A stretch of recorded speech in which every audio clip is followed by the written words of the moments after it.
திமுகவின் தலைவரும் தமிழக முதல்வருமான ஸ்டாலின் அவர்களுக்கும் திமுகவின் நீலகிரி எம்பியான ராசா அவர்களுக்கும் கடும் மோதல் நிலவி வருகிறது. ஏற்கனவே 2G வழக்கில் இருந்து விடுதலை செய்யப்பட்ட நிலையில் அந்த வழக்கை தற்பொழுது உச்சநீதிமன்றம் தானாக முன்வந்து விசாரணையும் நடத்தி வருகிறது.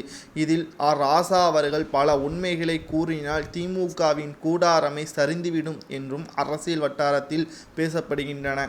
ஆனால் தற்பொழுது உண்மைகளை கூறாமல் இருப்பதற்காக மிக பெரிய அளவில் பேரம் பேசுவதாக ராசா அவர்கள் தரப்பிலிருந்து தகவல்கள் வெளியாகியிருக்கிறது. ஆனால் இதனை ஸ்டாலின் அவர்கள் ராசா அவர்களுக்கு பல உதவிகள் செய்த போதிலும் கடைசி நேரத்தில் நாடாளுமன்ற தேர்தலையொட்டி மிக பெரிய அளவில் பேரம் பேசப்பட்டிருப்பது ஸ்டாலின் அவர்களுக்கு அதிர்ச்சியையும் அவர் மீது வைத்திருந்த நம்பிக்கையும் தற்பொழுது ஒன்றுமில்லாமல் போகிவிட்டது. திமுகவின் தலைவராக நான் இருக்கும் வரைக்கும் ராசா அவர்கள் என் கண்ணில் படக்கூடாது, மீறி பட்டால் செருப்பால் அடிபோல் அவருக்கு விழும் என்ற தற்பொழுது செய்திகள் வெளியாகி பெரும் பரபரப்பை ஏற்படுத்தியிருக்கிறது. எதற்காக என்ன தகவல் என்பதை நாம் பார்க்கும் பொழுது ராசா அவர்கள் 2G வழக்கில் உதயநிதி ஸ்டாலின் அவர்களை புதிதாக சேர்க்க உள்ளதாகவும், கனிமொழி ஏற்கனவே டெல்லி திகார் சிறைச்சாலையில் 2 மாதங்கள் அடைக்கப்பட்டிருந்ததும் குறிப்பிடத்தக்கது.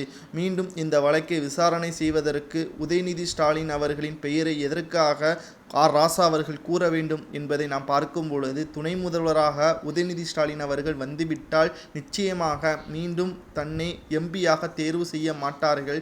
தொகுதி பங்கீடு வழங்க முடியாது, இருக்கிற வரைக்கும் மொத்த பணமாக சுருட்டி விடலாம் என்று ராசா அவர்கள் கனவு காண்கிறார் என்றும் திமுகவின் வட்டாரத்தில் பேசப்படுவதாக இணையதளத்தில் சவுக்கு சங்கர் அவர்கள் கூறியுள்ளார்.